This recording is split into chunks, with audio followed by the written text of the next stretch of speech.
Il n'était pas là ce matin, pas aujourd'hui. Parce que ce soir, les amis. Et tu lui as dit d'être glaté. Oh Jésus.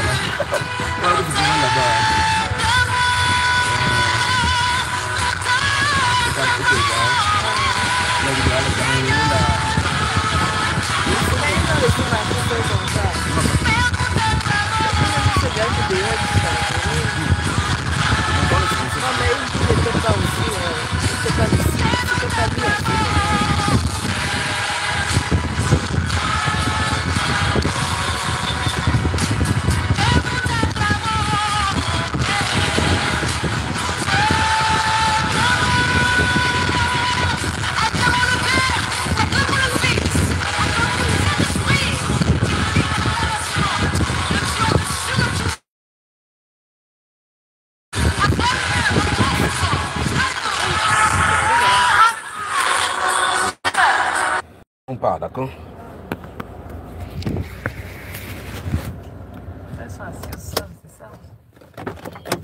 Et ça donne le lait ici, là. On y va.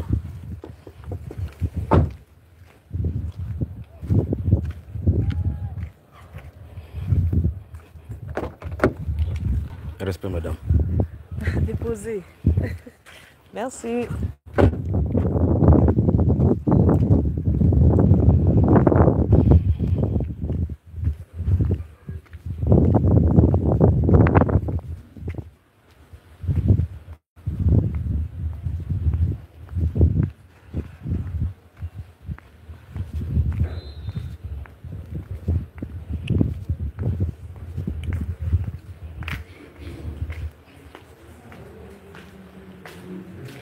Ça va les frères?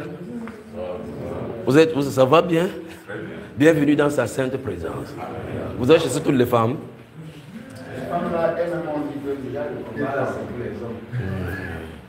Et pas ça va? Tu n'es pas rentré? Tu es rentré avant de venir?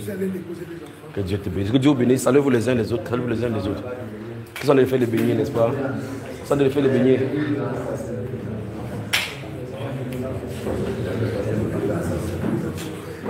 Ça va? Frère, papa Tang. Ça va? Frère, ça va. Ça va?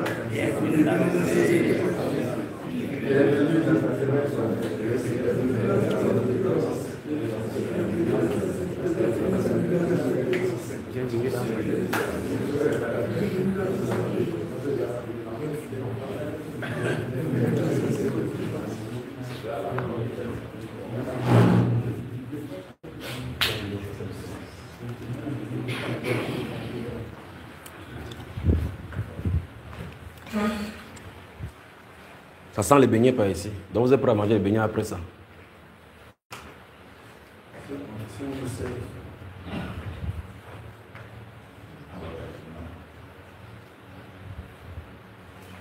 Asseyez-vous, veuillez vous asseoir. Prenez les choses, asseyez-vous comme vous voulez. Asseyez-vous. Amène-moi mon garçon. Amène-moi notre invité. Amenez-le. Notre invité.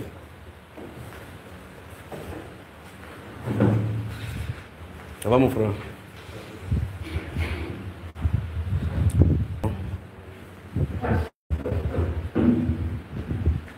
Frère, ça va? Ça fait longtemps qu'on n'a pas coulé la sueur ici. Ça fait longtemps qu'on n'avait pas coulé la sueur. Et frère Eric, comment chacun rit seulement? Qu'est-ce qui est... Je dérange? Non, parce qu'Ézéchiel a pris le poids comme ça, c'est très grave. Non, pour notre place, ça fait longtemps. Ça fait longtemps. Sortez les Bibles, on va lire.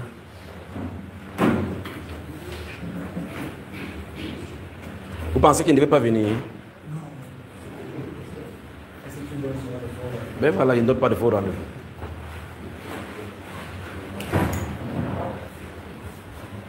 On a passé de bons moments ce matin, n'est-ce pas? Des bons moments. Frère, tu ne devais même pas là, tu n'as même pas vu de vrais bons moments. Ah, tu suivis en direct. Hey, tu as compris qu'il faut que tu parles là-bas. Est-ce que tu venais même que ici? Tu étais là, ok. Tu as dit que c'est chaud là-bas.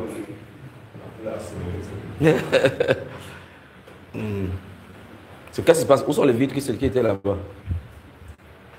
Tu as enlevé ça pour vendre ça. Donc depuis que Francis a fait ça, elle est partie. Vous n'avez plus remplacé. Il faut qu'il dise maintenant que vous remplacez.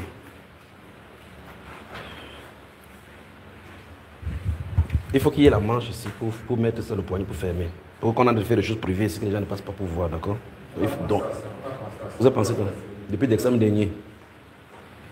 Depuis l'examen dernier. Waouh, il a les bons. Qui a donné la bonne chez. Viens m'embrasser, mon garçon. Viens m'embrasser, ça va? Que le Seigneur te bénisse, d'accord? Que le Seigneur te bénisse. Tu es mon invité, d'accord? Mon invité, tu vas t'asseoir à côté de qui? Frère, assieds-toi ici. Très bien. Donc, on va lire la Bible. Que le Seigneur vous bénisse, que le Seigneur vous bénisse. Inclinez vos têtes, priez, priez. Parlons au Seigneur. Parlons au Seigneur. Des bonnes choses arrivent pour nous au Cameroun. Des bonnes choses arrivent pour le peuple de Dieu. Parlez au Père.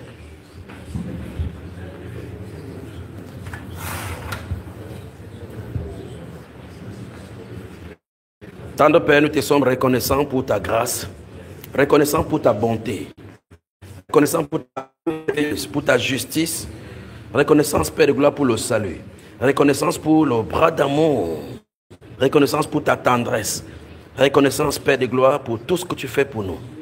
Seigneur, nous te sommes reconnaissants parce que tu as signalé, au Dieu de gloire, ta bonté à ton peuple. Merci, Roi de gloire, merci, Père de gloire, pour tout ce que tu fais. Que l'honneur et la gloire te reviennent. Au nom du Seigneur Jésus-Christ de Nazareth.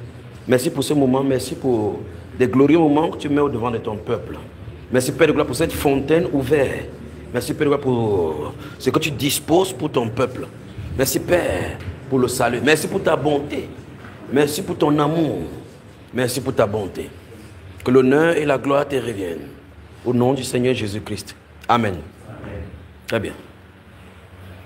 Avant qu'on continue dans la deuxième partie, j'aimerais vous dire,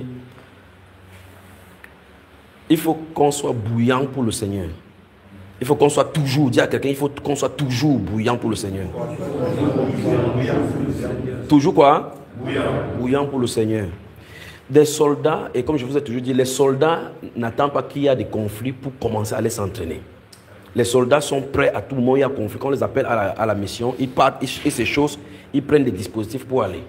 Vous devez être toujours bouillant. Hormis les choses qui seront données par instruction, en tant que serviteur de Dieu, vous devez vous imposer vous-même des disciplines pour vos propres vies. D'accord? C'est-à-dire qu'on doit toujours être bouillant. Souvenez-vous que le problème de la bouillance et de la non-bouillance se pose à notre époque. Parce que tu dis que tu n'es ni froid ni... Et parce que tu es tiède, j'étais dévomiré. Donc nous, on doit être bouillant. On ne prend pas la partie de la froideur. Regarde quelqu'un qui dit que tu dois être bouillant. Tu dois être... Très bien. Mais donc on partage sur un sujet qui va nous meubler pour passer ici si vous le voulez. On prend la Bible. Très bien. Donnez-moi une Bible alors. Vous pouvez prendre une Bible. Le temps tu vas lire où alors?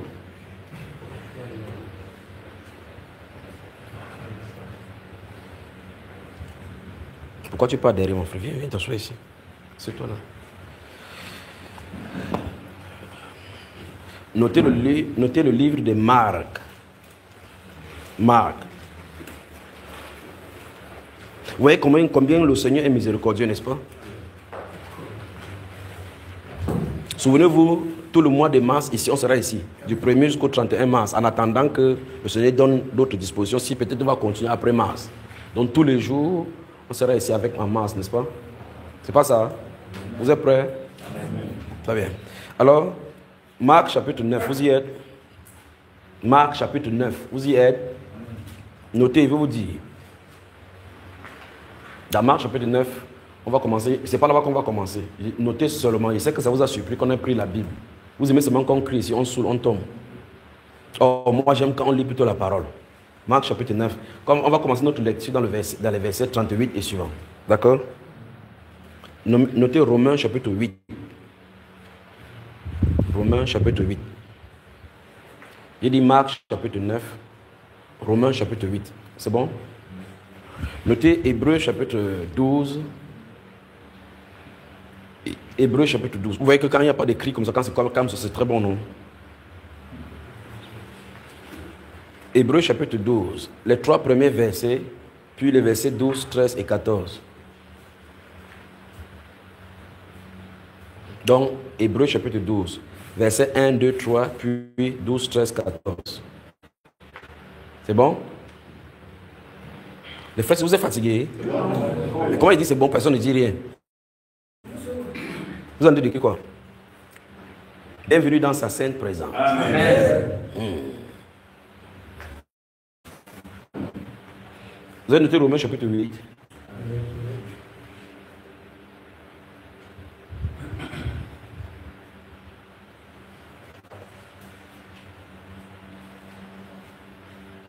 Notre marche est particulièrement à cette ère que le Seigneur a ouvert une fontaine, une grande grâce dans la destinée, dans la marche qu'il veut pour son épouse.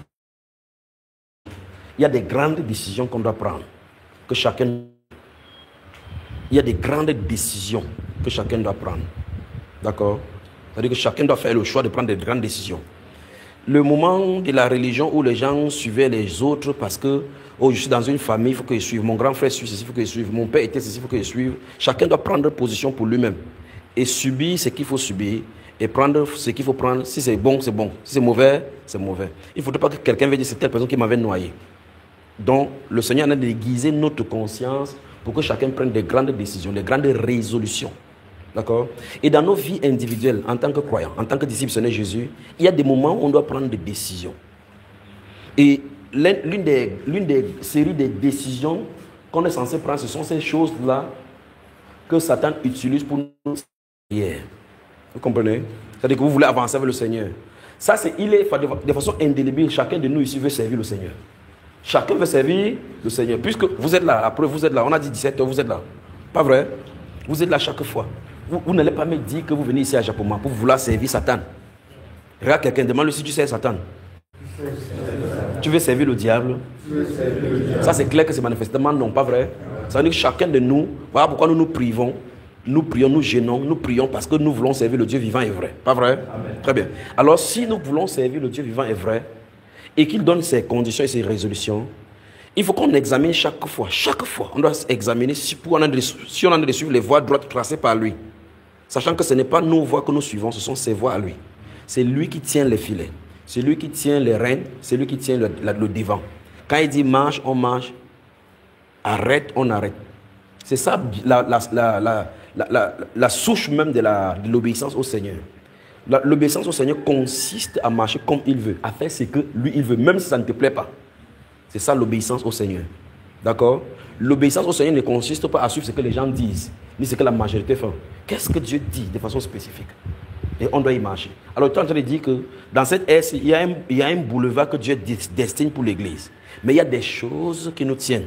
Et nous allons voir quelques-unes des choses dans les Saintes Écritures. Et ce sont ces choses-là que chacun de nous, personne ne peut échapper à cela. Donc chacun doit, ça c'est une obligation, prendre des grandes résolutions et décisions de sa vie. Et avant cela, il faut qu'il mesure bien le prix à payer pour avancer. C'est-à-dire que quand tu fixes tes objectifs, après avoir analysé toutes choses, après avoir analysé ta vie maintenant, ce que tu souhaites pour le Seigneur, ce que tu souhaites avec le Seigneur, ce que tu regardes dans le futur, qu'est-ce que tu veux au juste? Après avoir répondu à cette question, la deuxième chose à faire, c'est empêcher tout ce qui peut t'empêcher d'avancer vers là. C'est-à-dire qu'après avoir mesuré le prix à payer, après avoir fixé l'objectif, après avoir défini clairement le but de ta marche et les résolutions de ce que tu vas prendre avec le Seigneur, comment tu vas marcher avec lui, si tu es prêt à obéir, après avoir fait ça, il faut se séparer de tout ce qui peut t'empêcher de réaliser cette œuvre-là. C'est normal dans une entreprise, c'est comme ça. On regarde les faiblesses, on regarde les forces, on fixe les objectifs pour atteindre, pas vrai? Et puis on dit ok, si on atteint ces objectifs-ci, on regarde, voici les paramètres qui peuvent avoir comme couac pour empêcher à ce qu'on arrive là-bas. On essaie de résoudre et éliminer ces paramètres. Il peut arriver que dans l'entreprise, quand les gens viennent au travail, ils sont au téléphone. Ils sont au téléphone parce qu'il y a la connexion Internet gratuite dans l'entreprise. On dit, ok, ça veut dire que la faiblesse de l'entreprise, c'est parce que les gens passent le temps, ils passent beaucoup plus de temps au téléphone par rapport au travail. Donc, comme il y a le net ici, on coupe le net. Vous voyez qu'on a vu clairement que le net qu'on a mis là-bas est un handicap pour le fonctionnement de l'entreprise. On coupe le net. Quand quelqu'un vient maintenant, il se pose, frère Eric, le code c'est quoi? Le boss a changé le code. Est-ce qu'il va encore surfer? Il dépose, il est obligé de faire quoi? Le travail. Donc on a enlevé et empêché ce qui empêchait d'avancer. Vous avez compris? Donc cet examen, c'est chacun de nous doit le faire. Mais je veux qu'on parle ce que les Saintes Écritures prévoient à ce sujet. D'accord? Très bien. Donc nous allons commencer dans la lecture dans le livre de Marc au chapitre 9. Marc chapitre 9. Que le Seigneur vous bénisse. Les meilleurs moments pour moi, c'est ça. Si vous mangez, vous oubliez le nolais, vous oubliez les beignets haricots. Mes frères, est-ce que ceci n'est pas plus bien que le nolais? C'est bien que le nolais, non? Marc chapitre 9. À partir du verset 38. Je peux aller? Marc chapitre 9, je vais lire à partir du verset 38 en descendant, d'accord? Bon. Jean lui dit, Maître, nous avons vu un homme qui chasse des démons en ton nom. Et nous l'en avons empêché parce qu'il ne nous suit pas. Ne l'en empêchez pas, répondit Jésus, car il n'est personne qui, faisant un miracle en mon nom, puisse parler mal de moi. Vous avez compris ça? Très bien. C'est même pas là le point. Avançons seulement. Qui n'est pas contre nous est pour nous. Donc vous remarquez très bien, si vous comprenez ce que Jésus dit, vous remarquez très bien qu'il y a les fausses luttes là dehors. Les gens qui sont là pour lutter contre les faux pasteurs, il n'y a pas de truc pour lutter contre les faux pasteurs. Concentrez-vous sur ce qui est avec Jésus.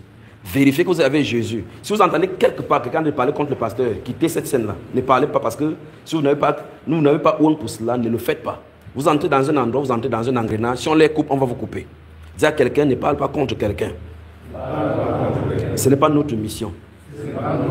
Concentrons-nous sur le but. La mission du Seigneur Jésus. Donc, vous voyez, quand Jean vient dire à celui-ci, au Seigneur, qu'on a vu quelqu'un qui chasse, on lui demande son nom. Vous pensez que le Seigneur Jésus ne savait pas? Il savait, mais pourquoi il ne l'a pas empêché? De toute façon, continuons. On y va, regarder. Qui n'est pas contre nous est pour nous.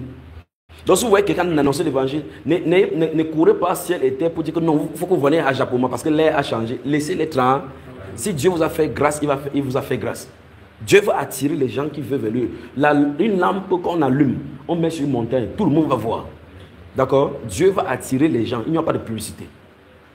Il va attirer ceux qui vont. Il va attirer les Judas, attirer les serpents, attirer les dragons, attirer attirer et ça va venir. Après, il va secouer, faire le tamis, mettre les greniers. C'est comme ça, c'est les règles. Souvenez-vous des gens de Matthieu chapitre 13, où quand il a parlé de la parabole de la sémence dans le champ du monde. Même les serviteurs ont dit, est-ce qu'on peut enlever ceux qui font le mal? Non, laissez-les croître ensemble. Donc, n'ayez pas peur du faux. D'accord? Faites le vrai, laissez le faux. Celui qui s'occupe du faux va s'occuper du faux. Donc, vérifie que tu es vrai. Dis à quelqu'un, vérifie que tu es vrai. Que tu es dans le vrai. Que tu sais le vrai. Que tu es pour le vrai. Et que tu fais le vrai. Très bien. C'est tout. On continue maintenant. Maintenant, regardez. Et quiconque vous donnera à boire un verre d'eau en mon nom, parce que vous appartenez à Christ, je vous le dis en vérité, il ne payera point sa récompense. Vous avez vu cela? Dès que tu as identifié un serviteur de Dieu, quand tu lui donnes quelque chose, ce n'est pas à Christ, c'est pas à lui que tu as donné. Tu t'es forgé une destinée. Donc tu forges une destinée en donnant à un serviteur de Dieu, en donnant à quelqu'un qui appartient à Christ. Quand tu lui donnes quelque chose, il dit quand tu as identifié que c'est un disciple de Christ, tu lui donnes un verre d'eau seulement. Un seul verre d'eau parce que c'est un disciple de Christ. Waouh, c'est un disciple de Christ, oui. Je lui donne ceci. Quand tu lui donnes ça, il dit son actif là, dans sa banque ne peut jamais être oublié. Très bien. Maintenant, continuez maintenant, suivez. Mais, regardez bien. Mais, si quelqu'un scandalisait un de ces petits qui croient, vous avez vu ça? Il faudrait mieux pour lui qu'on lui mette au cou une grosse meule de moulin et qu'on le jeta dans la mer. Vous avez vu ça? Donc ça veut dire que, pour quelqu'un dit, fais tout et tout. Pour que dans ta marche avec le Seigneur, tu ne sois pas une pierre d'achoppement pour quelqu'un. Sous quelque forme que ce soit. Ne sois pas une pierre d'achoppement. C'est ce que le Seigneur de nous enseigner. C'est-à-dire quand tu identifies que quelqu'un croit, ne sois pas un obstacle pour lui. S'il croit au Seigneur Jésus, fais tout et tout pour que rien n'arrive dans sa vie de mal que c'est toi qui en as de faire. Que ça passe par toi. Parce que le Seigneur Jésus dit, ça vaut la peine pour toi. Il faudrait qu'on attache un gros caillou comme ça, on te jette dans la mer, pour que tu pas au fond de la mer, tu ne sors plus que de scandaliser un seul des petits qui croit. Qui croit. Vous pouvez imaginer que les gens sont sous le coup du jugement pour ceux qui persécutent les croyants dans le monde entier. Ils ne savent pas tout simplement ce qui les arrive. C'est terrible le châtiment. Donc, aucun cheveu ne tombe de la tête d'un enfant du Seigneur sans que le Seigneur n'en prenne cela en compte. Vous avez compris? Puis il va commencer maintenant une série de mises en garde pour enlever les obstacles qui peuvent nous abattre, nous pousser au scandale. Il dit quoi? Si ta main à toi une occasion de chute, oui, coupe-la. Mieux vaut pour toi rentrer manchot dans la vie. Lisez, non? Si ta main est pour toi une occasion de chute, coupe-la. Mieux vaut pour toi rentrer manchot dans la vie que d'avoir les deux mains et d'aller dans la géhenne. Très bien, arrêtons d'abord là-bas. Dans un feu qui ne s'éteint point. Donc, la main peut faire des choses qui ne glorifient pas le Seigneur. Ça veut dire que la main peut être un achoppement. Parce que quand vous voyez ça, souvenez-vous de Matthieu chapitre 8, Jésus a dit enseignez-leur à observer tout ce que je vous ai prescrit. Donc ce qu'il a dit ici dans ce Marc chapitre 9, on s'attend à ce que dans la nouvelle alliance, on voit les disciples enseigner cela. Et on va aller quelque part tout à l'heure, on va voir effectivement qu'il a enseigné cela. Ils ont enseigné cela. Parce que dans la suite des temps, vous verrez personne qui a coupé la main. Parce qu'il a fait quelque chose. Le Seigneur est en train d'enseigner ici qu'il faut supprimer les obstacles qui peuvent t'empêcher d'avancer. D'accord? Ça peut être des choses qu'on touche. Puis il va toucher maintenant la deuxième option, c'est quoi? 1, 2, 3.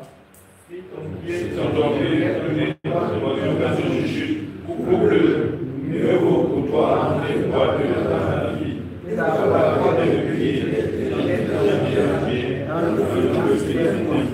Vous avez vu ça?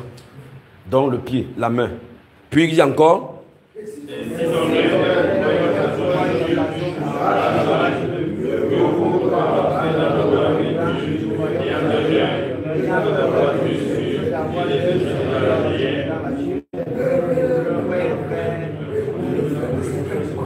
Très bien. Donc il y a les yeux, il y a la main, il y a les pieds. Maintenant, si vous lisez le livre d'Hébreux chapitre 12, que vous avez noté, dans Hébreux chapitre 12, si vous ouvrez les versets 12 et 13, vous y êtes. Versets 12 et 13, qu'est-ce que ça dit?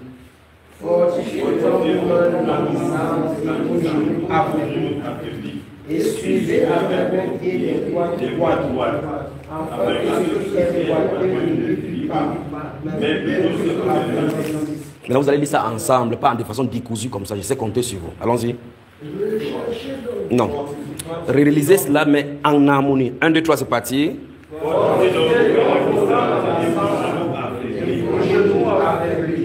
et suivez avec mon pied les voies droites, afin que ceux qui écoutent ne défient pas, mais plutôt recherchez la paix avec tous et la sanctification, sans laquelle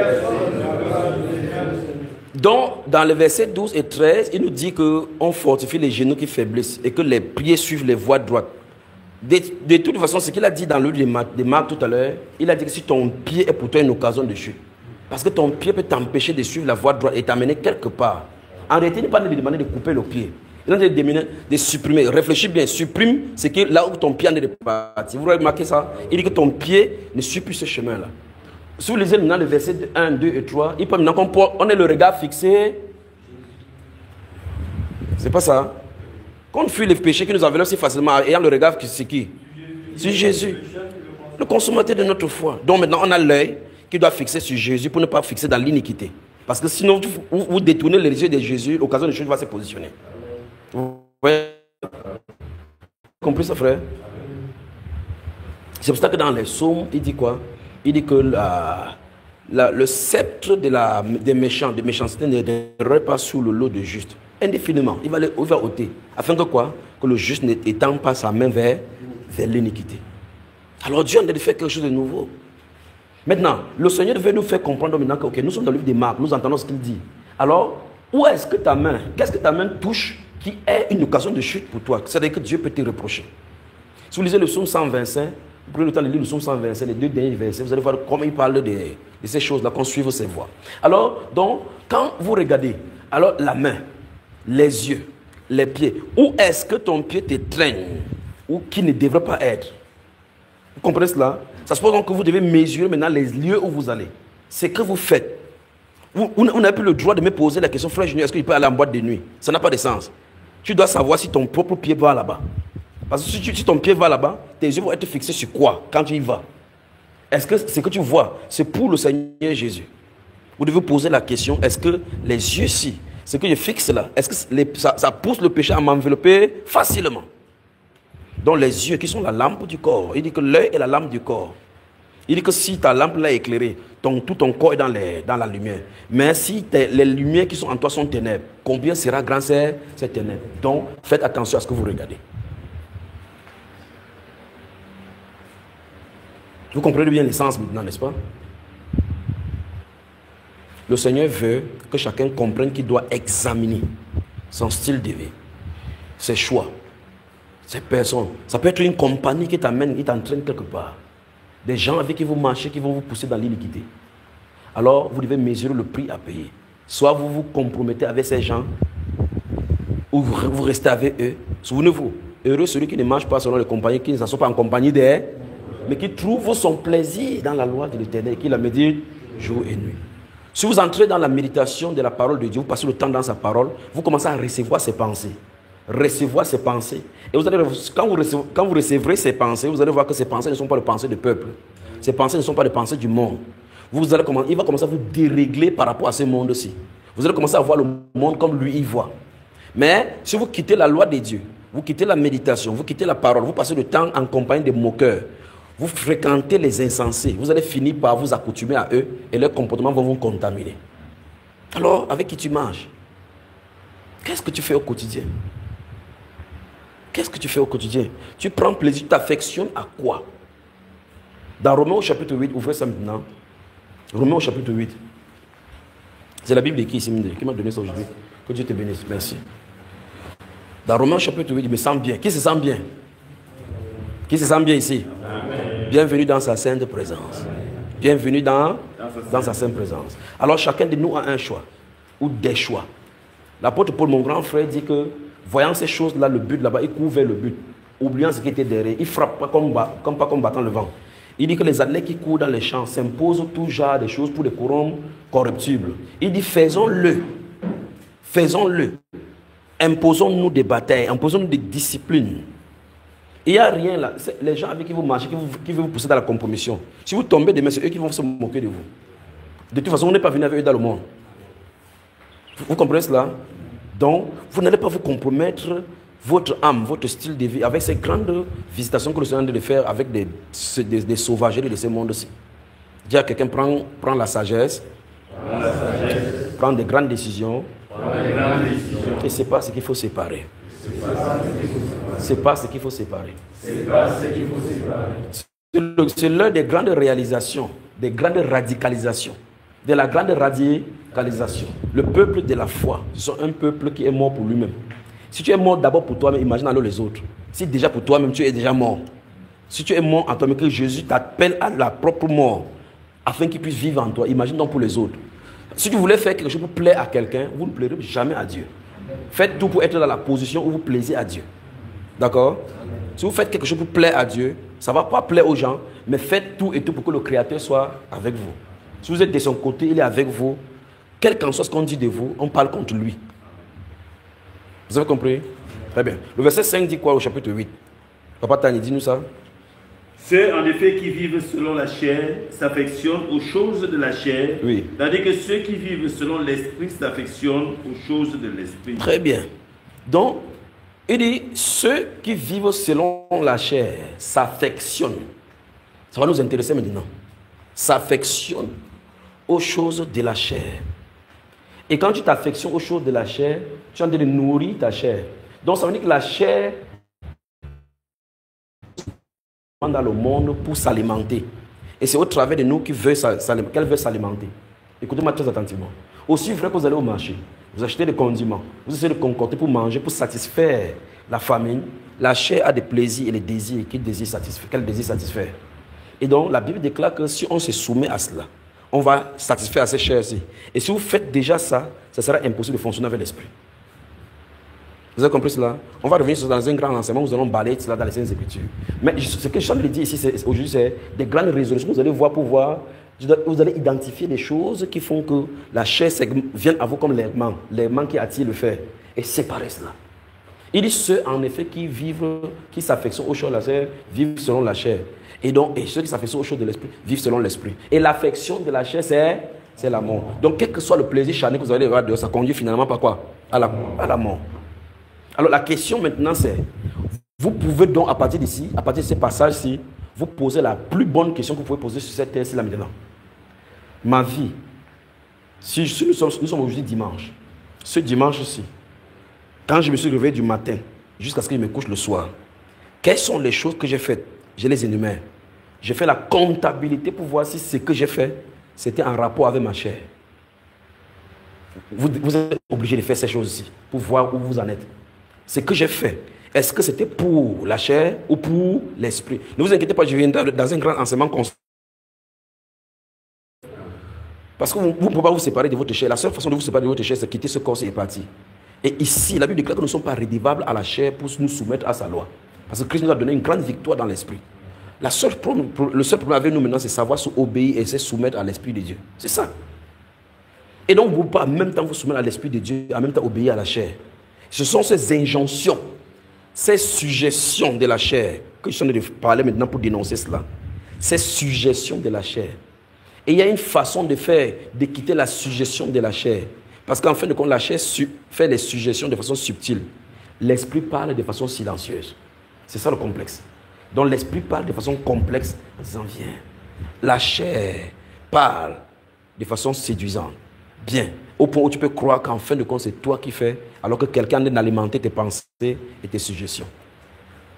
Alors donc, faites donc ce diagnostic-ci. Nous sommes dimanche. Hier, nous étions samedi. Après, avant-hier, nous étions vendredi. Quand vous faites la comptabilité de vos vies, ce que vous faites, c'est pour entretenir.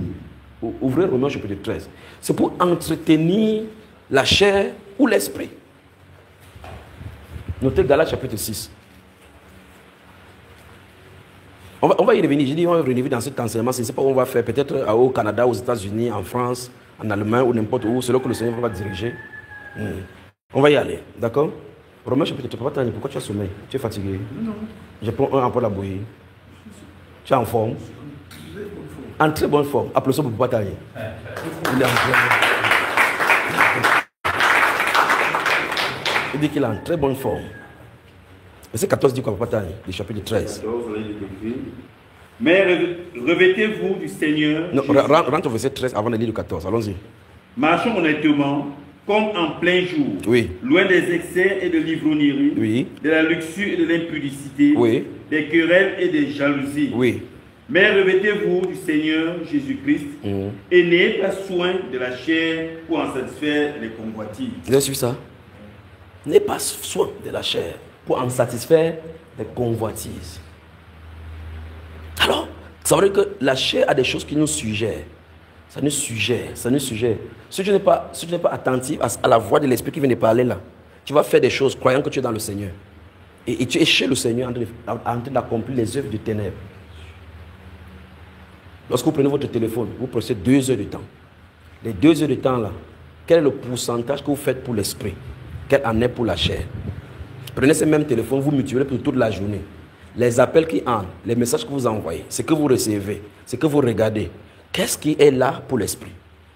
Verset 7 du chapitre 6 de Galates. Galates chapitre 6, verset 7. Que Dieu vous bénisse. Est-ce que vous comprenez les grandes décisions qu'on doit prendre? Vous comprenez les grandes décisions? Les frères se sont fâchés au second. Amen. Amen. Vous comprenez les grandes décisions? Amen. Très bien. Lis-nous ça, frère Eric. Verset 7 dit quoi? Verset 7. Ne vous y trompez pas. Stop. Vous avez suivi ça? Il dit quoi? Ne vous y trompez pas. Ne vous y... Donc on peut se tromper. On ne se moque pas de Dieu.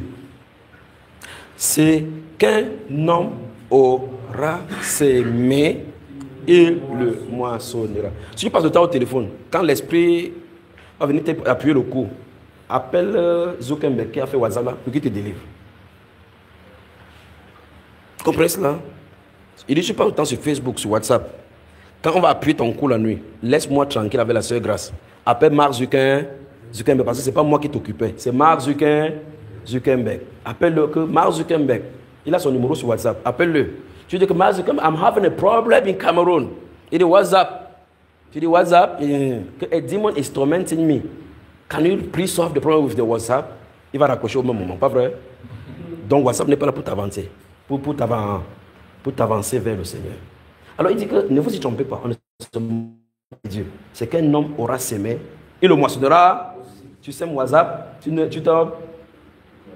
Non, si tu sèmes WhatsApp, tu vas nécessairement et indubitablement récolter. That's it. Parce que WhatsApp, that's it. WhatsApp, ça veut dire qu'il y a quoi? On est d'accord? C'est ça. C'est ce que tu vas mentionner, c'est ça. That's it. Quelqu'un dit WhatsApp. That's it. WhatsApp. That's it. Quelqu'un dit scripture.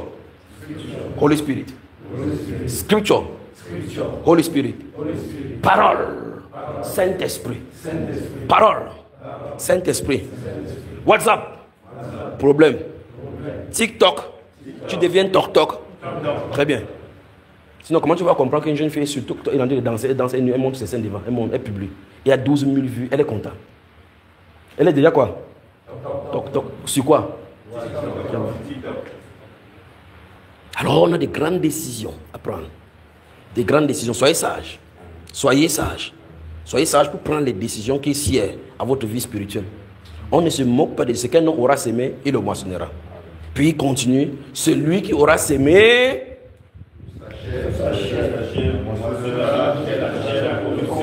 Corruption, ici, là, il ne parle de la mort, on est d'accord. Très bien. Mais celui qui aura semé pour l'esprit, moissonnera de l'esprit. Mais je ne peux pas savoir comment c'est écrit noir et blanc dans la Bible. On voit cela, on sème toujours pour la chair. Tout à l'heure dans Romains chapitre 13, verset 14, 13 et 14, il a dit ça encore. Il dit ne vous soumettez pas à la convoitise, à cette influence-là de la convoitise de la chair. Il a dit ça, mon frère. Très bien. Point, quelqu'un dit tu as des grandes décisions à prendre. Examine ta vie. Tu sais où tu en es. Il y a des séparations à apporter. Il y a des séparations à apporter. Il y a des séparations à apporter. Commence aujourd'hui. N'ajourne pas. Comprenez ça, frère? Quand ces injonctions sont données, Dieu veut détacher des choses qui nous empêchent de voler avec lui. Donc il y a des grandes décisions, des grandes séparations, des grandes décisions à prendre. C'est qu'au sortir d'ici, vous examinez, vous allez remarquer très bien que vous finissez de faire ce genre d'examen, vous allez comprendre qu'en fin de compte, les gens ne sont pas dehors vos amis. Ce sont des agents que Satan a subtilement placés aux côtés de vous pour vous distraire. Qu'en fin de compte, tout ce que vous voyez, l'industrie d'entertainment, on appelle ça en anglais entertainment. Ça veut dire que c'est l'industrie des distractions. Pour que quand tu te mets le football, bam! Le football dure combien de minutes là? Vous imaginez ça? Et Barça va jouer. Après Barça va, c'est Calcio, comment ça s'appelle? Une autre équipe qui va jouer. Pendant que tu es en train de faire comme ça là, dans la chambre, pour ceux qui ont la télévision, madame en train de voir Novelas. L'enfant est de l'autre côté de voir les Tintin. Donc il a pourvu la distraction pour toute la famille. Quand il finit de faire comme ça là, quand il finit, il dort. La maman dort. Je n'ai pas. Il a de rêver quoi? Une femme qui a réagi mal sur Novelas. Après le père fait, il botte maman sur le nez. C'est quoi? Mais ce qu'il voulait marquer. Donc voilà ça sur lui. L'enfant, il court dans la chambre. C'est quoi? C'est Dragon Ball qu'il a vu. Donc papa est contaminé, maman est infestée, l'enfant est possédé. Après il cherche maintenant qui? Je suis allé chez les marabouts, ça n'a pas marché. Frère Junior, est-ce que tu peux me faire? Élève-nous une prière là-bas. Pense-nous dans ta prière. Que je passe le temps à prier. Moi je suis là pour vous dire que les choses vont changer. On ne doit pas prier, on n'est pas un centre de nettoyage où on vous nettoie, vous allez prendre les démons. On doit arrêter ça. D'accord? Il faut que chacun commence à prendre sa responsabilité. La source qui fait venir ces choses-là dans leur vie, que chacun se sépare de cela. Beaucoup pour ne pas nous créer des problèmes. L'heure n'est pas à la blague, n'est pas à la rigolade, l'heure est à la sanctification à outrance. Amen. Parce que des grandes choses arrivent pour nous devant. D'accord? Sanctification implique automatiquement le nettoyage, les séparations. Il n'y a pas de sanctification sans nettoyage. D'accord? Donc il faut que chacun s'examine. Il faut que chacun s'examine pour regarder si c'est sa main qui en est entraînée. Et si la main entraîne, la main ne peut pas entraîner sans que le pied n'entraîne. Le pied ne peut pas entraîner sans que les yeux ne voient. Parce que le pied part où les yeux voient. Et quand ils arrivent là-bas, j'entends. Donc si tes yeux sont en train de... Ta main va prendre, ton pied va être là. Donc ça veut dire que chacun doit couper sa main, enlever ses yeux, couper ses pieds. Point quelqu'un dit que tu as les 3 dimensions. À examiner. Tes problèmes des yeux. Ce que ta main prend. Et que là où tes pieds partent. Très bien. C'est ce que le Seigneur voudrait que je parle d'abord, qu'on partage. Que c'est très important. Que Satan va utiliser les choses de façon subtile pour nous contaminer, pour nous distraire. Vous allez vous rendre compte que vous finissez toute une journée. Et quand vous vous rendez compte que vous n'avez pas fait quelque chose, vous prenez un peu la Bible, vous lisez un peu. Vous dites, frère, je ne disais quoi, il faut que vous écoutez une bonne prédication. Vous faites comme ça. Après, vous dormez. Ça t'a fait. Il est eu. Tu renvoies demain, tu renvoies demain, tu renvoies demain. Tu te rends compte qu'en fin de compte, petit à petit, le feu qui était allumé en toi en train de mourir. Arrêtez ça. D'accord? Arrêtons la saignée. Qui me promet maintenant qu'il va prendre de bonnes décisions. Vous allez prendre de grandes décisions à partir d'aujourd'hui. Au point où, quand je vais, même s'il ne vient pas, il va savoir qu'à Japon, ça c'est court. Très bien. Applaudissons nos pouvoirs alors.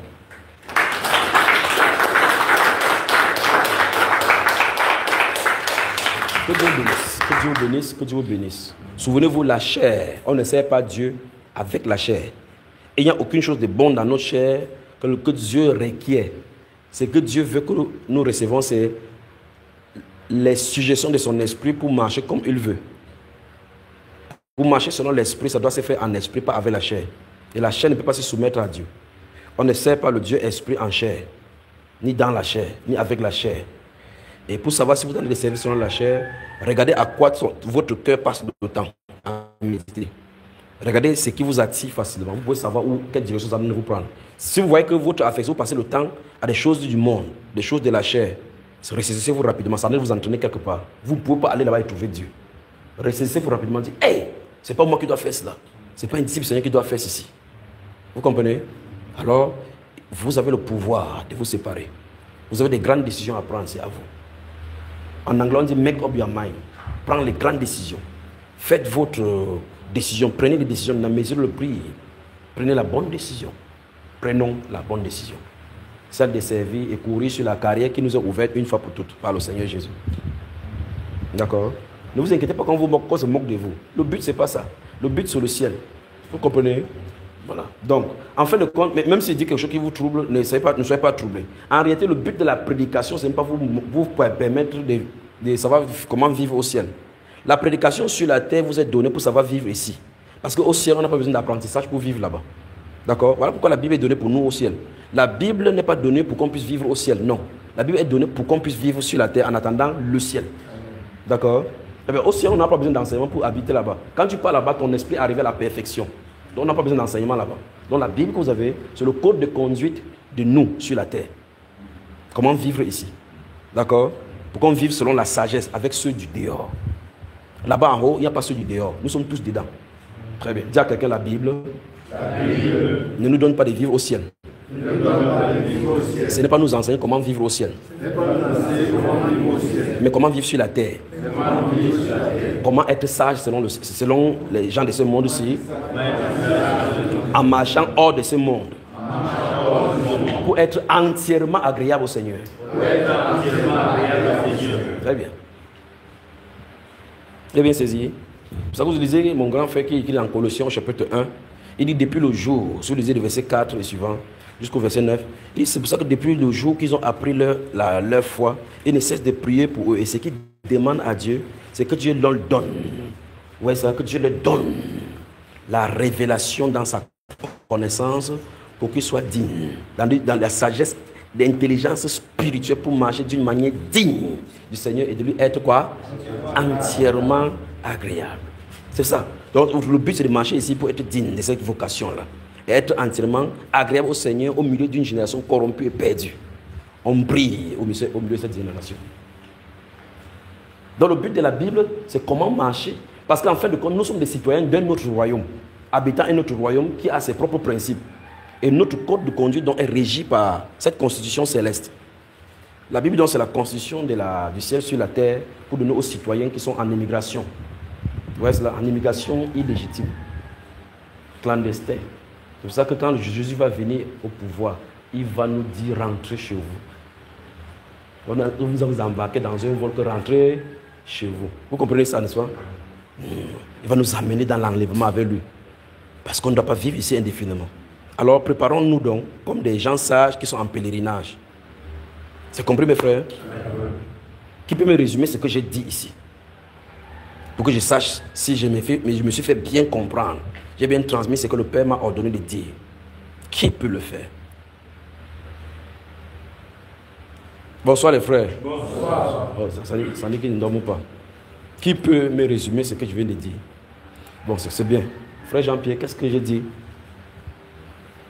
Non, assieds-toi. Tu es bien confortablement aussi. Bon, tu as commencé dans le livre de Marc. Ne me cite pas le passage. Résume. Résumer, ça veut dire qu'il y a un condensé, c'est le round-up. Si je ne fais pas ce round-up, je me dis, le round-up de ce qui s'est passé, ce qu'on a dit, c'est quoi? Je vais commencer par ce que le Seigneur a dit dans le livre de Marc. Il a dit là-bas que si ton pied est pour toi le carreau dessus, et le pied là-bas, c'est les voies que nous empruntons. Oui. Les mains, ce sont nos œuvres, c'est ce que nous faisons. Qu'est-ce que tu fais avec ta main? La question que le Seigneur nous a posée ce soir. Qu'est-ce que vous faites avec vos mains? Qu'est-ce que vous faites avec vos yeux? Qu'est-ce que vous faites avec vos... Où le frère Jimmy? Frère Jimmy, où? Il est où? Il y a quel conducteur qui manque ici? Donnez-moi son nom. Demande le nom. Note-moi le nom de tous les conducteurs qui manquent. Il était question que vous soyez ici chaque 17h. Déjà. 18h. Donc on attend jusqu'à 18h. Il n'est pas encore 18h. Il a demandé une permission. Vous le supportez. Hein? Il a demandé juste caca. Donc il a allé à mariage. Donc ça dit demain il sera là. Qui d'autre? Lui il est au champ. Pour suivre vos trucs, donc on le laisse. Il faut qu'il gêne là-bas, n'est-ce pas? Qui d'autre?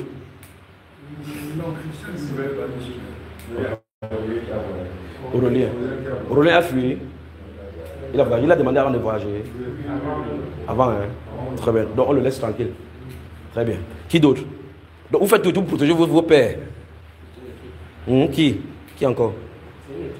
C'est une équipe, donc c'est une équipe. Donc vous êtes en bloc. Vous êtes en bloc. Qui d'autre n'est pas là? C'est tout, hein? Donc le frère Jimmy a dit qu'il rentre quand? Donc demain il sera là. Il viendrait ici voir. Il viendrait ici voir. Continue mon frère. Comme je disais donc, dans le livre de Marc, le Seigneur nous a fait savoir que le pied, c'est les voies que nous empruntons.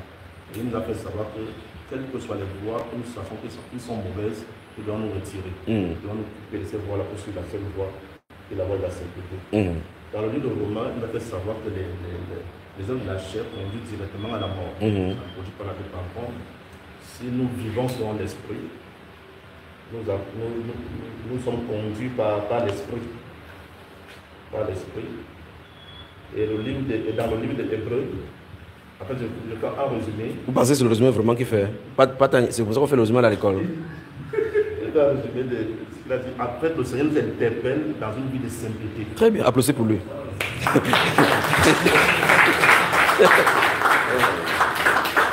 Il dit en fait, et quand il va dire ça maintenant, c'est le résumé. On va ici, frère. Shalom, mon chef. Je pourrais dire de ma part ce que j'ai reçu. Vous entendez là-bas ce qu'il dit?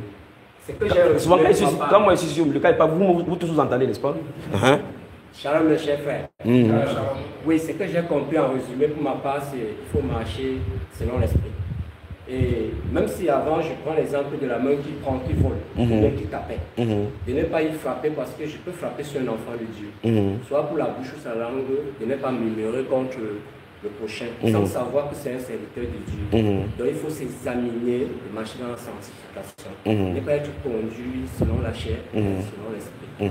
Et après cela, là, je voulais aussi en profiter, cher frère, parce que j'ai déjà pris cette marche déjà en train. Et que c'est en train de m'apporter aussi des préjudices. Mais je voulais après cela, après la réunion, lui demander certains conseils. C'est vrai que j'ai déjà dit aujourd'hui que oui, j'avance selon l'esprit. Mais j'ai encore beaucoup de choses là que j'ai eu à déjà attaquer, à marcher comme le Seigneur demande jusqu'à ma maison. Mais j'ai beaucoup des attaques. Non, c'est bon. Et tu veux qu'on n'apprend pas des attaques? C'est le but là-bas, que tu prends, tu as les attaques. Ne nous pose pas la question. Oui, une bonne attaque à toi. Attends, bonne attaque à toi. Oui, mon frère, allons-y. Shalom, shalom.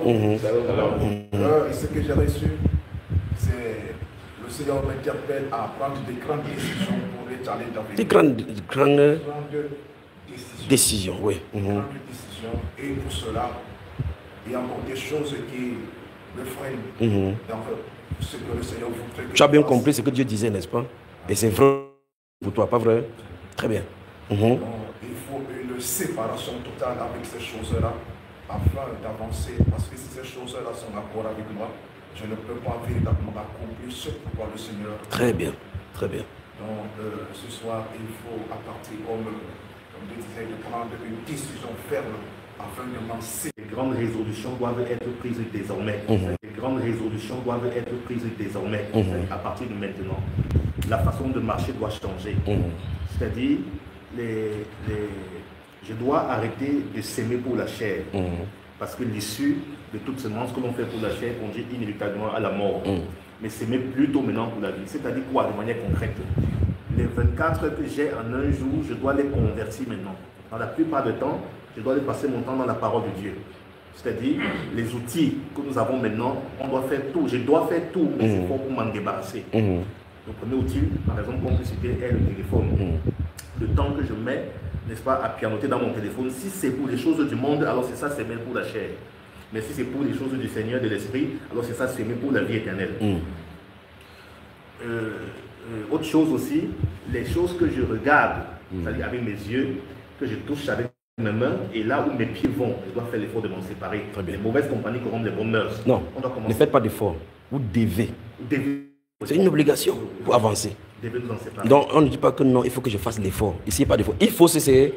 C'est-à-dire que c'est un peu comme ton pied en brûlé dans le feu. Je vais faire l'effort de faire sortir mon pied du feu. Quand le feu te brûle par réflexe, tu fais quoi?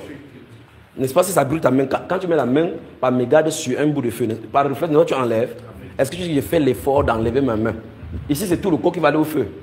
Tu as dit que je fais l'effort pour sortir du feu. Je fais l'effort. Dis à ton voisin, sort du feu. Très bien, c'est ça. Continue. Amen. Donc je dois m'en séparer. Très bien. Donc toutes ces choses-là, ça dit les compagnies également. Très bien. Identifier les compagnies. Ça va faire mal, hein? Ça va faire mal. En fin de compte, vous allez remarquer qu'en fin de compte, la marche avec le Seigneur, c'est une marche solitaire, incompréhensible pour les gens. Vous êtes à poser la question, au temps des patriarches, quand une fille partait en mariage, prenez Rebecca qui quitte, on va la chercher dans le moyen pour aller quelque part. Ils n'ont pas de téléphone pour savoir si elle vit bien là-bas. Hein. Vous comprenez cela? Elle va dans une famille, on ne connaît pas. Et quand elle arrive là-bas, le monsieur là, quand ça ne va pas, quand il y a une famille, il la prend, il part quelque part. Il ne demande pas que ça va, une famille, comment je te porte, ni quoi que ce soit. Dans les histoires des sectes familiales, là, que nous gardons le Noël familial, Dieu va secouer ça. Vous suivez ce que je viens de dire? C'est-à-dire que parce que nous, les Africains, nous avons la culture des familles, des groupes.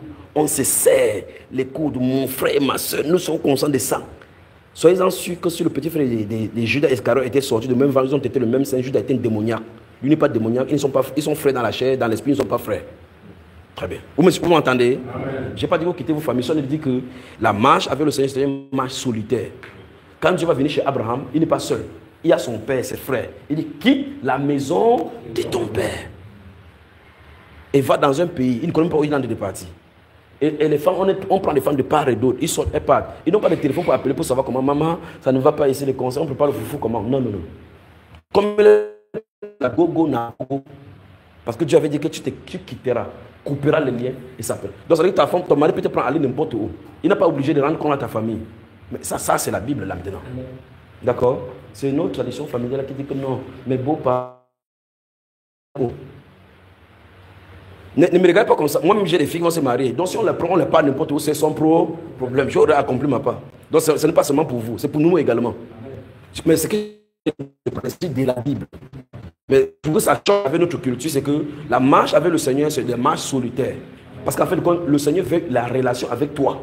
Quand Dieu dit, je vais t'instruire, il ne dit pas vous, il dit toi. Vous comprenez cela? Prenez le livre de Psaume, chapitre 32 là-bas. Qui est dans sa sainte présence. Qui est content de sa sainte présence. Amen. Tu es content dans sa sainte présence. Tu es content. Amen. Frère Eric, tu es content, n'est-ce pas? Bienvenue donc dans sa sainte présence. D'accord? Bienvenue dans sa sainte présence. Je t'instruirai. Oui. Je te montrerai la voie que tu dois suivre. Oui. Je te conseillerai. Les regards sur toi. Fin de citation. Vous avez vu ce qu'il a dit? Je t'instruirai. Il a de parler au pluriel. Je t'instruirai. C'est notre instructeur. Pour qu'il dise cela, il faut que tu sois dans une classe où tu es seul à seul avec lui. J'aurai le regard sur toi, je te conseillerai. J'aurai le regard sur toi. Voilà ce que le Seigneur veut. Puis il dit là-bas que si tu fermes ta bouche, tu ne parles pas, tu as un problème. Ne soyez pas comme un cheval dont on ne parle avec le troupeau pour qu'il ne s'approche pas de lui. Donc il faut ouvrir la bouche. En fait, le but de ce chapitre 32 des psaumes, c'est de dire que si vous péchez, ne fermez pas vos bouches, ne quittez pas la présence de Dieu. Viens vers Dieu, il va t'instruire. Comment faire pour lutter contre ces péchés? Comment avoir la victoire? Il dit, ce que Satan fait, c'est de te tromper pour que tu fuis dans sa présence. Il met quelque chose sur la bouche, mais ça peut t'empêcher de parler, comme on met pour le cheval, pour contrôler tout son corps. Parce que dès qu'il met ça, il t'empêche de confesser. Il dit, contrôle tout ton corps, comme le cheval. C'est ce qu'il a dit dans ce psaume 32. Et heureux à celui à qui l'iniquité est pardonnée. D'accord? Et vous remarquez que le psalmiste dit là-bas que tant que je me suis tué, mes os se consumaient. Il dit, j'ai dit, j'avouerai mes péchés au Seigneur. J'ai fait connaître mes transgressions et il a effacé la peine. Qu'ainsi, de cette façon. Il dit, il écrit ça pour que de cette façon-ci, tout ton prix au temps convenable. Si Satan envoie les os, ça ne peut pas le déborder. Donc si tu as péché, va vers Dieu. Ne ferme pas la bouche. Ne fuis pas la présence de Dieu. Le péché que tu commets ou les erreurs que tu commets ne peut jamais t'amener à n'importe quel fils de Dieu. Ça va couper la communion. La communion se rétablit dès que les péchés sont confessés. C'est-à-dire que, voici, papa est ton père. Tu fais quelque chose qu'il n'aime pas. Dès que tu te rends compte, tu te dis, hey, Seigneur, pardonne-moi. À cet instant, c'est le même communion est établi. Comme tu n'as pas péché. Amen. Quel Dieu nous avons à servir? Tant que je me suis tué, mes os se consumaient. Donc, quand tu commets un péché, tu restes tranquille. Et il y a des gens qui commettent un péché devant le Seigneur. Ils croient qu'en restant tranquille, d'abord sans lire la Bible, sans prier, ça va faire étrange que le péché va calmer. Le péché ne calme pas. L'esprit du péché multiplie encore les formes pour comment t'attacher davantage. Non, il ne reste pas tranquille. L'ennemi ne dort pas. Dès qu'il a eu la faille, il va dire que le gars, si la dernière fois il avait demandé pardon, on nous a chassés. Multiplions le pensée, il te distrait, tu entres encore. C'est pour ça que quelqu'un veut commettre un péché. Après, c'est encore plein de commettre d'autres péchés. Ça va péché par péché pour permettre à d'autres styles de démons d'entrer et le lier. Vous comprenez cela? Donc, le livre de Psaume 32, c'est pour donner l'avertissement aux enfants du Père que ne fermez pas vos bouches si vous êtes dans l'iniquité. Parlez au Père. Parlez-lui. Qu'ainsi, après avoir dit, tant que je me suis tué, mes os se consumaient. Il dit, ma vie n'était que quoi? Les gens sont à la Bible devant eux. Vous cherchez maintenant ce que. Je me suis tué, mes os se consumaient. Et gémissais toute la journée. La nuit et jour, ta main s'apaisantisait sur moi. Oui. Ma vigueur n'était plus que sécheresse. Ma vigueur, vous voyez ça? Ma vigueur n'était plus que sécheresse. Donc toute la haine, toute la puissance que tu peux avoir, ça ne peut pas fonctionner. Parce que qu'est-ce qu'il a dit? Verset 5. Je t'ai fait connaître mon péché. Je t'ai fait connaître mon péché. Je n'ai pas caché. Donc voilà le secret. Le secret, c'est dans la marche avec le Seigneur, il connaît nos faiblesses. Dans la marche avec le Seigneur, on ne fuit pas le Seigneur lorsqu'on a commis l'iniquité. On va vers lui. D'accord? Je t'ai fait connaître mes péchés, je n'ai pas caché mes transgressions. J'ai dit, j'avouerai mes péchés. Et qu'est-ce qu'il va? Et tu as effacé la peine de mon péché. C'est ça le problème. Après, il signale maintenant que quoi? Qu'ainsi, stop. Qu'ainsi, donc de cette façon. Donc il a fait ça pour exemple, pour montrer la solution lorsqu'on est dans le péché. La solution quand on est dans le péché, ce n'est pas pour pleurer. C'est avouer ça, cette transgression au Père. Dès que vous avouez, à cet instant, le problème est réglé. Vous avez suivi? À cet instant, c'est réglé. Vous sortez là-bas justifié. Qu'ainsi, tout homme pieux te prie au temps convenable. Et puis donne le résultat. Si tes grands eaux débordent, nullement. Vous avez vu ça, frère? Quelle merveilleuse boulevard le Seigneur nous a oint. Quelle merveilleuse roue il nous a dispensé. Il sait qu'on sera contaminé dans ce monde-ci. Mais il a donné la solution. Alors, c'est pour ça qu'au verset 9 là-bas, il dit quoi? Verset 9. Oui. Ne sois pas comme un cheval ou un mulet sans intelligence. Oui. On les bride avec un frein, un mot dont on les part. Afin qu'il ne s'approche point de toi. Stop. Vous avez vu ça? C'est ce qu'il a dit de dire. Donc Satan fait tout pour t'amuseler, pour te museler. Donc empêcher ta bouche de confesser. Point quelqu'un dit que si tu as une iniquité dans ta vie, ne fuis pas la présence de Dieu. Va vers lui. C'est lui qui lave le péché. Confesse ce que tu as fait. Ne dors pas avec le péché. Tu dors avec le péché. Les ennemis ne dorment pas. Ils te lieront davantage. Alors si tu pêches, ne fuis pas de lui. Va vers lui. Judas avait le péché de meurtre. Dieu est venu vers lui pour voir s'il peut regretter son sort. Dieu lui dit ce qu'il faut faire, que le péché est couché à la porte. Ses désirs se portent vers toi. Toi, domine. Dis que mon sort est trop grand. Ma part est trop grand. La Bible déclare. Et Caïn, je parlais même de Judas. Et Caïn quitta la face de l'Éternel. C'est terrible. Il a décidé de s'éloigner de la face de l'Éternel. Il a décidé de s'éloigner avec la sanction. Jusqu'à dire à Dieu que protège-moi contre quiconque va me tuer. Mets la marque sur moi pour que je demeure avec ces péchés-ci. Son petit-fils dit que lui, on le venge 7 fois. Pour lui, c'est 7 fois. Qu'est-ce? L'héritage du meurtre. La Bible déclare qu'il a quitté la présence, la face, il s'éloigna de la face de l'Éternel. Point quelqu'un dit, ne t'éloigne pas de Père. Va vers lui. Très bien. Dans 1 Jean chapitre 2, il dit, mes petits enfants, je vous écris ces choses afin que vous ne péchiez point. Mais si quelqu'un a péché, fuyez le Père. Comment? Vous êtes le petit frère de Louis II, non? Connaissez cela. Mais si quelqu'un a péché, nous avons un avocat auprès du Père, Jésus-Christ le juste, la victime expiatoire pour nos péchés, non seulement pour nous, mais pour ceux du monde. Donc le monde n'est pas conscient qu'ils ont la solution en Christ Jésus. Nous avons la solution. Ne nous comportons pas comme eux, d'accord? Même si tu fais n'importe quelle erreur, n'importe quel péché, le Seigneur Jésus est sur le trône d'intercession. Il connaît ce par quoi nous passons, ce par quoi il a programmé qu'on passe. Ne vous lamentez pas en demeurant figé sur le péché. Dès que vous avez confessé, le pouvoir du péché est brisé. Avancez avec le Seigneur. Avancez avec le Seigneur. D'accord? Mais la plus grande révélation ici, c'est que ne fermez pas la bouche. Il dit, ne soyez pas comme un mulet, comme le cheval qu'on part. Vous savez que le cheval, quand on le part pour le combat, c'est avec la bouche, le truc qu'on met sur lui, on attache, c'est avec ça qu'on le dirige. Quand on arrête juste le cheval comme ça, il suffit de l'attacher sur la chaise, il reste là. Il reste là. Il ne sait pas que c'est la chaise, c'est qui est le bloqué. Il reste là toute la journée. Et puis on vient attacher le corps comme ça, on dit, il vient. Donc ne faites pas comme ça. Donc ta langue fermée, avec le péché dans ta vie, Satan contrôlera tous tes membres. Quand il y a n'importe quoi, c'est pour ça qu'à toute fois, il dit dans cet enseignement sur l'esprit, on va ouvrir la porte d'entrée pour la vie de l'esprit. Parce que la vie de l'esprit n'est pas des récitations. C'est une façon de faire. D'accord? Ce sont des clés qu'on doit ouvrir. C'est aussi vrai qu'on ouvre cette porte pour ouvrir la porte pour passer. Parce qu'on ne dit pas que je vis par l'esprit en disant que je vis par l'esprit. Ce n'est pas une confession. C'est une façon de faire. Et on va faire ça ensemble. D'accord, frère? Amen. Alors, ne vous inquiétez pas pour votre faiblesse.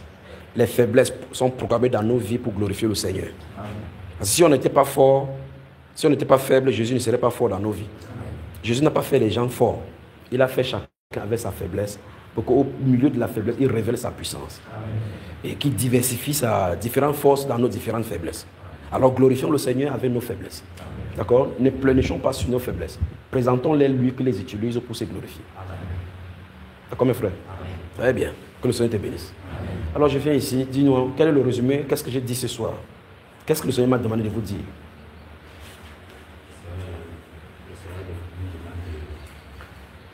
Il faut demander de se détacher des choses comme les distractions, comme les réseaux. Oui. Le Seigneur nous invite à se détacher des choses. Il parle de pour nous. Hein. Donc nous. On se détache. On se détache.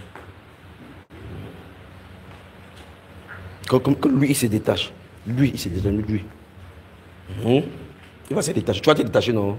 Très bien. Il dit que tu te détaches. C'est tout, non? Attends. Que qui se détache? Qui ça? Ok, lui. Regarde le dis-lui alors. Nous, hein? Même toi aussi. Ok, tous. Ça c'est clair. Tape ici. Oui, mon cher. Shalom. Ce que j'ai retenu, c'est que le Seigneur attend de nous, de moi, de grandes décisions et l'obéissance. Et l'obéissance à lui consiste à faire ce qu'il veut, et ce qu'il demande de faire. Très bien. Et il m'a montré dans sa parole les obstacles les choses qui peuvent nous entraîner dans le péché. Par exemple, il a pris l'exemple de mes pieds. Et qu'est-ce que je fais de mes pieds? Quand je utilise le dos pour marcher, je fais ce que je veux faire là-bas, est-ce que ça me glorifie? Mais même, qu'est-ce que je fais de mes membres? Qu'est-ce que je touche? En longueur de journée, quand je prends par exemple mon téléphone, qu'est-ce que je regarde? Est-ce que je regarde le nom? Est-ce que ça me glorifie? Si par exemple je passe une heure dans le téléphone, est-ce que dans 30 minutes ou dans 45 minutes, ce que je fais, ce que lui ou ce que je fais glorifie beaucoup Satan que lui? Donc, toutes ces choses-là, je dois vérifier afin de pouvoir mettre de côté ce qui ne veut pas et de pouvoir prendre ce qui devrait de marcher selon sa parole. Vous entendez là-bas? Ce soir, le Seigneur me donne le... Ce que vous faites là, vous n'allez pas aller à la maison garder ça, manger, non? On a dit qu'on commence aujourd'hui, non? Oui. En 2 mots, qu'est-ce que le Seigneur te demande de faire? Le Seigneur me demande de prendre les bonnes décisions. Applaudissez pour le frère ici. Applaudissez pour lui. Les bonnes et les grandes décisions. C'est ça, non? Si il dit, par exemple, tu vas me lire tout ce que tu as écrit là-bas. Ce qui est retenu concernant ce que c'est une grande part de prendre décision. Et qui dit grande décision met en éveil les séparations, puis il doit me séparer. Il a trois dimensions. Le toucher, les bras et les yeux. Très bien. Il me demande pour cette grande décision, enfin que je ne sais pas de la chair pour marcher, non pas pour la chair, mais pas les... Que le Seigneur te bénisse, d'accord? Shalom.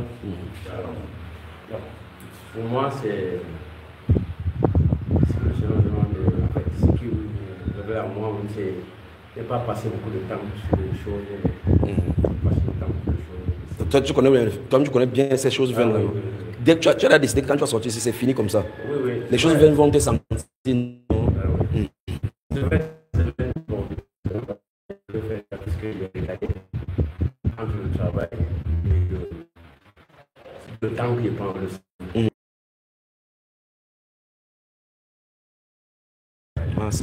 Seigneur il prend parfois 4, 5 heures, donc là, vraiment limité. Si on veut prendre 10, il faut qu'on ça. En fait, c'est la religion qui est plus cette semaine. Si comme je suis à 10 heures, il faut au moins qu'on manque de moment à 7 heures avant que la fin de la... Avant la fin de jeûne, bien ça. Les grandes décisions qui concernent ma vie, ma marche avec lui. Et ces grandes décisions touchent les 3 dimensions qu'on a citées, notamment ma marche, ma façon de marcher. Je dois nous-mêmes, le Seigneur nous fait grâce. Nous fait grâce. Donc, il y a ce moment-là. Je dois veiller à ce que, comme le psalmiste dit, à ce que mes yeux ne puissent pas regarder les choses. Donc, qu'est-ce que tu as compris aujourd'hui? J'ai compris que je dois veiller sur ce que mes yeux regardent. Je dois veiller sur ma façon de marcher. Je dois également veiller sur ce que mes mains font. Très bien. Que le Seigneur te bénisse. Shalom encore à tous. Bon, j'ai compris une fois, il faut un nettoyage complet, un check-up de ma vie. Un check-up, très bien. De ma vie. Très bien. Un nettoyage complet. Je dois faire un examen, parce que la marche avec le Seigneur, c'est un prix. Il faut que je paye le prix. Très bien. Et le prix à payer, c'est faire cet examen, identifier tout ce qui me rattache encore aux choses du monde. La distraction, le travail, toutes ces choses qui me déconnectent de ma concentration à la parole, qui me déconnectent de mon attachement à la parole. Et alors, à partir de ce moment-là, je dois me séparer de ces choses et m'attacher entièrement. Très bien. Shalom à tous. Shalom, le Seigneur m'interpelle ce soir encore à prendre une grande décision, à faire le check-up journalier de ma vie. Dans la comptabilité de ce qui passe du temps à faire en vie. Est-ce que ça glorifie le Seigneur? Je ne le pas. Je prends les décisions en conséquence. C'est au béni. Fermez dans la Bible, on prie. Dites donc merci au Père, ouvrez la bouche, dites-lui. Vous avez entendu ce qu'il a dit. Vous avez entendu ce qu'il a dit. Disons-le merci avant qu'on continue la suite. Disons-le merci. Ouvre ta bouche toi-même et parle-lui. Parle-lui. Parle-lui, parle-lui, parle-lui, parle-lui, parle-lui, parle-lui.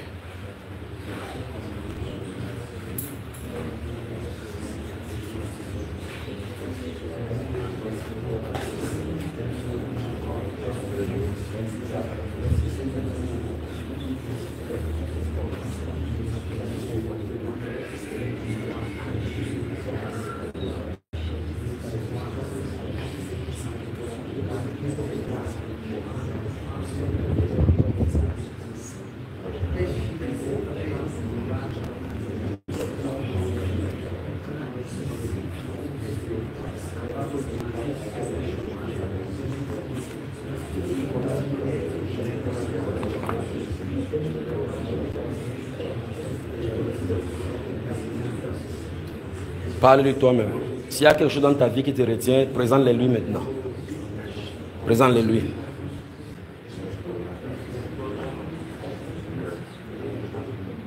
Présente-le-lui.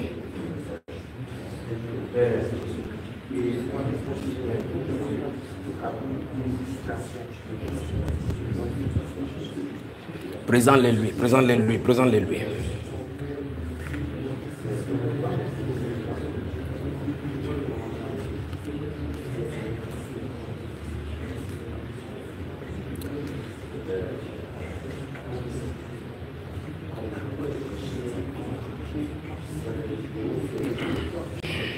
Présente-le-lui.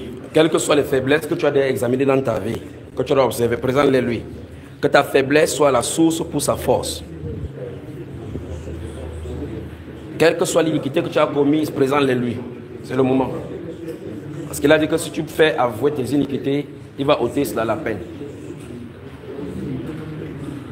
Présente-le-lui, présente-le-lui, présente-le-lui. Présente-le-lui.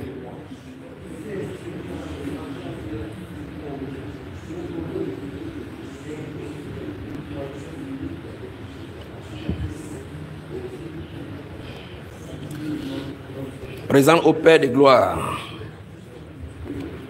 Que Dieu vous bénisse, que Dieu vous bénisse, que Dieu vous bénisse. Amen. Alors donc, cet examen-ci va continuer à la maison, n'est-ce pas? Vous allez continuer à la maison. Je prends, je ne sais pas qui a conçu ce cantique. Si je prends ce cantique, c'est parce qu'il y a un problème sur ce cantique, dans le quatrième couverture. Je souhaiterais que vous enlevez ce que vous avez écrit sur ça. Vous enlevez ce que vous avez écrit. Vous enlevez cette page-ci. Vous laissez recueil du cantique. Carrefour du réveil n'est pas pour ici. Carrefour du réveil, c'est pour ce carrefour-là. C'est en vertu du Santa Barbara qui est là-bas. Ça n'a rien à voir avec cette maison-ci. D'accord? Donc, il faut enlever cela. Vous notez, laissez ça comme ça, vous mettez recueil de cantique. Point. Ce sont les recueils de cantique. Ça n'a rien à voir avec nous. D'accord, frère? Très bien.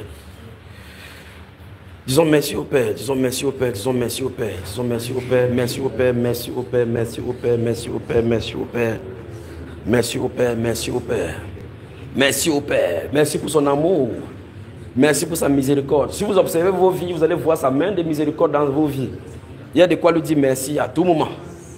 Oui, c'est vrai que le jeûne n'est pas bien pour le corps, parce que le corps ne se sent pas, c'est normal. C'est la chair qui lutte pour pouvoir défendre ses intérêts. Alors disons-lui merci. Même dans l'état de fatigue, même dans l'état de jeûne, disons-lui merci, disons-lui merci, disons-lui merci. Parce que quand nous sommes faibles, alors nous sommes forts. Parce que Christ est notre force. Disons-lui merci, disons-lui merci. Parce qu'il renouvelle nos forces. Il nous donne des ailes afin que nous prenions de l'envol avec ses aigles à lui. Disons-lui merci, disons-lui merci. Disons-lui merci pour sa main miséricordieuse dans nos vies. Disons-lui merci. Si vous observez vos vies, même une semaine avant, vous remarquerez que le bras de miséricorde vous a été étendu. Et il y a de quoi lui dire merci. Donc on n'a même pas besoin, même quand on vous dit de dire merci, que vous dites merci à ce grand Dieu. La Bible déclare qu'on doit être reconnaissant.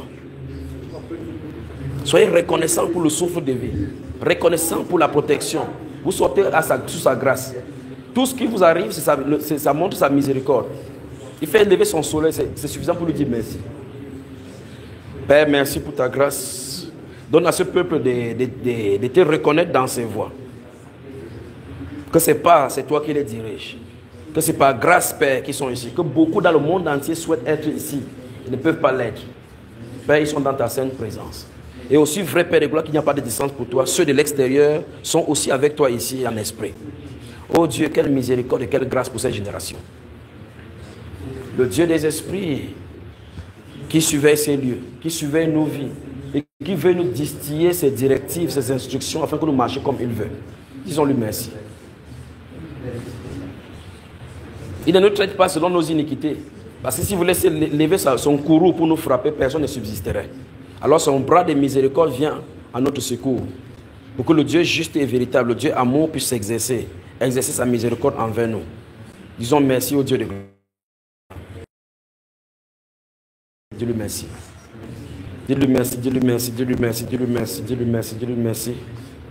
Appréciez-le. Quand vous voulez dormir, appréciez-le. Appréciez-le. On passe beaucoup plus de temps à lui demander des choses au lieu de l'apprécier. Appréciez-le pour ses faveurs. Apprécie-le pour la santé, pour le regard sur toi. Il dit, je veillerai sur toi. Je le regarde sur toi. Je te montrerai la voie que tu dois suivre.